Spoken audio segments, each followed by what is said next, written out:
बेताल के उड़ने के बाद दोबारा विक्रमादित्य शिल्पा विश्व की ओर दौड़े और पेड़ के पेड़ पर उल्टे लटके बेताल को कंधे पर लट कर चल पड़े। इसी बीच एक बार फिर बेताल ने राजा को एक नई कहानी सुनाते हुए कहा, बहुत समय पहले एक भोगवती नाम की नगरी हुआ करती थी। उस नगरी में राजरूपसेन का राज्य हुआ करता था। राजा की शादी करने का बड़ा मन था। एक दिन राजा ने अपनी चिंतामणि मांग्याम के तोते से पूछा, बताओ मेरी शादी किसके साथ होगी। तोते ने कहा, मगध की राजकुमारी चंद्रवती से। राजा ने तोते की बात सुनने के बाद एक ज्योतिषी को बुलाकर यही सवाल पूछा। ज्योतिषी ने भी राजा को वही उत्तर दिया जो तोते ने दिया था। मगध की राजकुमारी को भी अपने होने वाले वर के बारे में जानने का बड़ा मन था। राजकुमारी ने अपनी मैना मंजरी से पूछा, अरे ये बताओ मेरे विवाह किसके साथ होगा। मैंने ने भी राजकुमारी को राजा सबसेन की शादी के होने की बात बताई। इतना सुनने के बाद दोनों नगर की तरफ से शादी का न्योता एक दूसरे को भेजा गया, जो स्वीकार हो गया। इस तरह राजा रूपसेन और राजकुमारी की शादी हो गई। शादी होने के बाद रानी को अपने साथ मैनों को भी लेकर आई। राजा ने अपने तोते से मंजरी मैना की शादी करवा दी और दोनों को एक ही पिंजरे में रख दिया।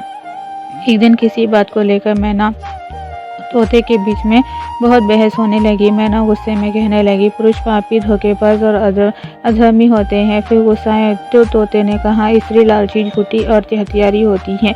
दोनों के बीच एक झगड़ा इतना बढ़ गया कि ये बात राजा तक पहुंच गई। राजा ने दोनों से पूछा, क्या हुआ, तुम दोनों क्यों लड़ रहे हो। मैंने ने झट से कह दिया कि महाराज, आदमी बहुत बुरे होते हैं। और फिर सीधे कहानी सुनाने लग गई। सालों पहले इलापुर नगरी में महाधन नाम का सेठ रहता था। उस सेठ के घर शादी की से कई सालों बाद एक लड़का पैदा हुआ। महाधन सेठ ने उसका बड़े ही अच्छे से पालन पोषण किया। अच्छे संस्कार मिलने के बाद भी सेठ का बेटा बड़ा होकर जुआ खेलने लगा। जुए की लत में वो सारा पैसा जुए खेलते हुए हार गया। इसी बीच सेठ की मौत हो गई। जुए की लत की वजह से ना तो लड़के के पास पैसे बचे और ना पैसा कमाने वाला बाप। तो लड़का अपना नगर छोड़कर चंद्रपुरी नगर पहुंच गया।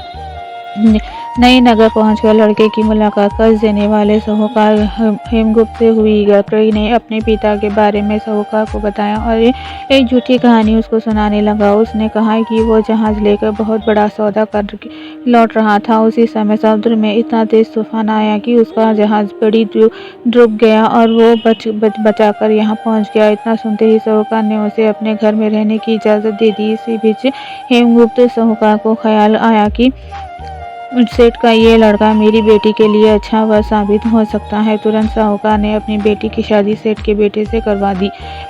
शादी के कुछ दिन तक अपने दामाद का काफी सत्कार करने के बाद साहूकार ने अपनी बेटी को खूब सारा धन देकर अलविदा कर दिया। दोनों के साथ साहूकार ने एक दासी को भी भेजा। रास्ते में सेठ के बेटे ने अपनी पत्नी से कहा, सारे गहने मुझे दे दो, यहाँ कई लुटेरे हैं। उसकी पत्नी ने ऐसा ही किया। जेवर मिलते ही उसने दासी को मारकर कुएं में फेंक दिया और अपनी पत्नी को भी कुएं में धक्का दे दिया। लड़की जोर जोर से रोने लगी। उसकी रोने की आवाज़ सुनकर एक राहगीर ने महिलाओं को कुएं से निकाला। कुएं से निकलते ही वो अपने पिता के पास चली गई। उसने अपने साहूकार पिता को सच्चाई नहीं बताई। उसने कहा, कुछ लुटेरों ने उन्हें लूट लिया और दासी को मार दिया। साहूकार ने अपनी बेटी को दिलासा देते हुए कहा, चिंता मत करो, तुम्हारा पति जिंदा होगा और वो कभी न कभी जरूर लौट कर आएगा। उधर लड़का अपनी नगर पहुंचकर दोबारा सारे पैसे और जेवरात जुए में हार जाता है। पैसे खत्म होने के बाद उसकी हालत बहुत बुरी हो गई। इससे परेशान लड़का दोबारा साहूकार के पास जाता है। वहां पहुंचते ही उसकी मुलाकात पत्नी से होती है। वो उसे देखकर बहुत खुश होती है और वो बताती है कि उस दिन जो कुछ भी हुआ उसने अपने पिता को नहीं बताया। वो झूठी कहानी के बारे में अपने पिता को बताती है। जैसे ही साहूकार अपने दामाद को घर में देखा तो उसने उसका स्वागत किया। कुछ दिन साहूकार के घर में रहने के बाद एक रात को मौका देखकर सेठ का बेटा अपनी पत्नी को मारकर उसके सारे जेवर लेकर फरार हो जाता है। ये कहानी बताते हुए मैना कहती है, महाराज, ये सब होते हुए मैंने खुद अपनी आंखों से देखा है। यही वजह है मैं आदमियों को पापी कहती हूँ। मैना की कहानी सुनने के बाद राजा तोते कहता है, अब तुम बताओ, स्त्रियों को बुरा क्यों कह रही थे। ये सुनते ही तोता भी कहानी सुनाने लगा जाता है। वो बताता है कि एक समय वो कांचपुर में सागरदत्त नाम सेठ के यहाँ रहता था। उसके बेटे का नाम सिद्धार्थ था, जिसकी शादी के पास ही के नगर श्री विजयपुर के सेठ सोमदत्त की बेटी से हुई थी। शादी के बाद व्यापार करने के लिए लड़का परदेश चला गया। उसकी पत्नी जयश्री उसका इंतजार बेताबी से करती थी, लेकिन 12 साल गुजर गए, लेकिन वो परदेश से लौटकर नहीं आया। अपने पति का इंतजार करते हुए एक दिन महिला अपनी छत से एक पुरुष को आते हुए देखती है। वो उसे बहुत पसंद आ जाता है। वो उसे अपनी सहेली के घर बुलाती है। वो उससे बात करती है और उसे रोज अपनी सहेली के घर मिलने को कहती है। अब श्रीदत्त की पत्नी जयश्री उस युवक से रोज मिलने लगी। ऐसा होते होते कुछ महीने बीत गए। इसी बीच एक दिन जयश्री का पति श्रीदत्त परदेश से लौट आया।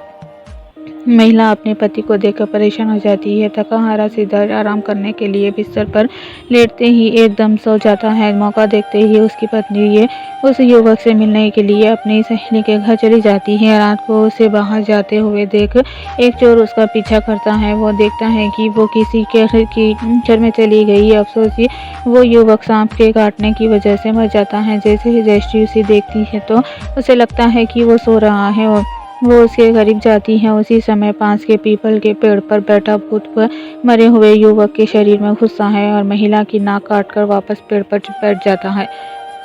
रोते हुए वो अपनी सहेलियों के पास पहुंची और उसे पूरी कहानी बताई। सब कुछ सुनकर उसकी सहेली जयश्री को सलाह देती है कि चुपचाप घर चली जाओ, जोर जोर से रोने लग जाना। जैसे ही कोई नाक के बारे में पूछे तो कह देना कि तुम्हारे पति ने काट दी है। वो ऐसा ही करती है। लड़की का पिता सीधा सी शिकायत करता है। इसके बाद सभा में सभी पेश होते हैं। जैसे ही राजा लड़की के कटी हुई नाक देखता है तो गुस्से में उसके पति को वसूली के लटकाने का फैसला सुना देता है। उस सभा में वो चोर की भी मौजूद होता है जिसने सिद्धार्थ की पत्नी को रात में घर से बाहर जाते और अन्य चीजों को देखा था। राज्य द्वारा सुनाई गई सजा को सुनते ही चोर बहुत दुखी होता है। वो किसी तरह से हिम्मत करके राजा को सारी कहानी बताता है। कोई भी उसकी बात पर विश्वास नहीं करता तो चोर कहता है आप वहाँ चलकर देख लीजिए, भूत भी वही है और युवक की लाश भी। जब जांच की जाती है तो बात सच निकलती है। ये बात बताकर तोता कहता है राजन महिलाएं इतनी दुष्ट होती है। इतना कहकर बेताल राजा विक्रमादित्य से कहता है बताओ महिला और पुरुष में